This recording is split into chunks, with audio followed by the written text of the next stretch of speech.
Assalamualaikum warahmatullahi wabarakatuh. Perkenalkan, nama saya Aulia Faula Suci Rahmawati dari kelas MBSA. Di sini saya akan menjelaskan materi UTS Fikih Ibadah tentang perbedaan pendapat di kalangan ulama mazhab. Jadi, perbedaan pendapat di kalangan para ulama merupakan suatu hal yang wajar. Mengapa? Karena setelah wafatnya Nabi Muhammad SAW, para ulama melakukan yang namanya ijtihad. Apa itu ijtihad? Ijtihad adalah usaha memahami suatu hukum yang bersumber dari Al-Quran dan hadis. Ada beberapa faktor penyebab utama perbedaan tersebut. Yang pertama yaitu perbedaan makna kata. Dalam bahasa Arab, satu kata bisa bermakna lebih. Contohnya kata kur.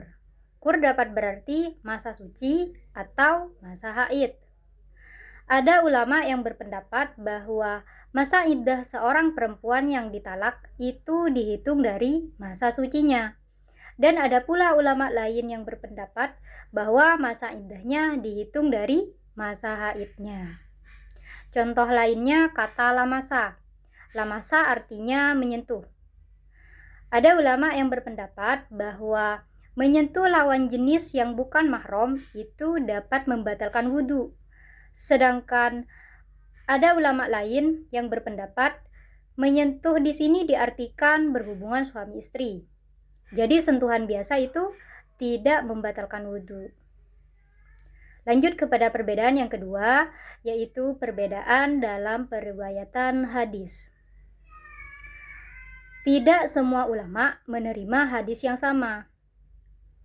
Jadi, ada hadis yang sampai kepada sebagian ulama, tetapi tidak sampai kepada ulama yang lainnya.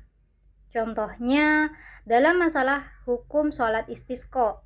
Nah, di sini ada ulama seperti Imam Abu Hanifah yang berpendapat bahwa tidak perlu melaksanakan sholat, cukup berdoa saja.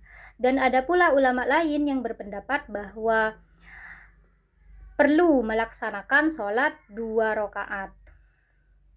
Lanjut kepada perbedaan yang ketiga, yaitu perbedaan dalam metode yang digunakan. Jadi, setiap ulama itu memiliki masing-masing prinsip atau metode dalam menentukan suatu hukum. Misalnya, ada yang menggunakan metode ijma, ada yang mempertimbangkan tradisi masyarakat, dan ada pula yang menggunakan metode seperti istihsan dan istislah. Jadi, tidak semua metode itu disetujui oleh para ulama.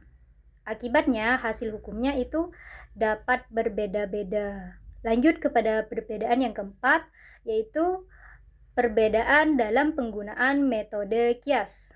Apa itu qiyas?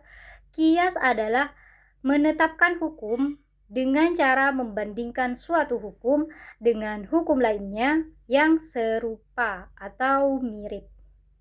Tetapi dalam penggunaan qiyas tersebut, ada ulama yang membatasi penggunaannya dan ada pula ulama lain yang luas dalam menggunakannya.